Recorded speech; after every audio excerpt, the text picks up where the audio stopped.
तो अब हम इंशाल्लाह आज पता करते हैं कि टीबी की बीमारी डायग्नोस कैसे होती है, यानी पहचानी कैसे जाती है। तो जिस आदमी के अंदर में लगातार 15 दिन से ज्यादा अगर किसी को खांसी है, तो वैसे आदमी को गवर्नमेंट ये रेकमेंड करती है कि चेस्ट एक्सरे और बलगम का टेस्ट कराए। बलगम का टेस्ट जिसके अंदर में टीबी बैक्टीरिया को देखा जाता है, ढूंढा जाता है। तो पहले माइक्रोस्कोपी से जो है टेस्ट होता था, जिसे जेडन स्टेन कहते हैं। माइक्रोस्कोप में बलगम को लेकर जो है वो स्मीयर बना के उससे टेस्ट करते थे कि बैक्टीरिया की मौजूदगी को देखते थे। अभी आज के जमाने में गवर्नमेंट ने नया टेस्ट इंट्रोड्यूस किया है, जो वो भी आके भी कई साल हो गया। तो उसको सीबी नाट कहते हैं, ट्रू नाट और सीबी नाट कहते हैं।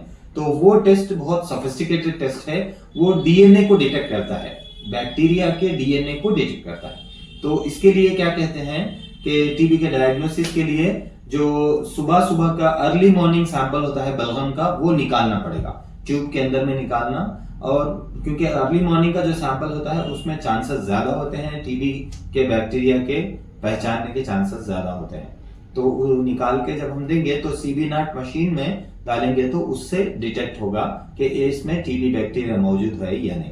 दूसरी चीज जो सीबी नाट के अंदर में डिटेक्ट होती है, वो टीबी का जो बैक्टीरिया है, आमतौर पे जो टीबी का ट्रीटमेंट दिया जाता है जिसे हम फर्स्ट लाइन ऑफ ट्रीटमेंट कहते हैं, तो फर्स्ट लाइन ऑफ ट्रीटमेंट के को से वो टीबी का बैक्टीरिया उसको सेंसिटिव है क्या नहीं है, यानी टीबी के बैक्टीरिया को वो दवाई काम करेगी या ना करेगी, वो भी उसके अंदर में डिटेक्ट किया जाएगा।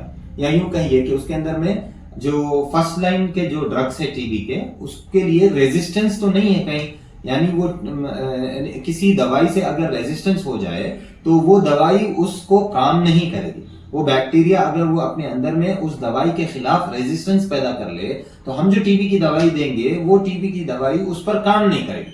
तो इसको भी वो जांच लेगा कि ये हम जो टीबी की दवाई दे रहे हैं वो उसमें काम करेगी या नहीं करेगी। तो वो बलगम के टेस्ट के अंदर में दो चीजें, एक तो मौजूद है या नहीं है, और दूसरा उसका रेजिस्टेंस है क्या नहीं, यानी ये गोलियां काम करेंगी या नहीं करेंगी। अगर नहीं करेंगी तो ये गोलियां डालेंगे हम, अगर नहीं करेंगे तो सेकेंड लाइन ऑफ ट्रीटमेंट जो होता है वो ट्रीटमेंट डालना पड़ेगा। तो ये हुआ टीबी का डायग्नोसिस।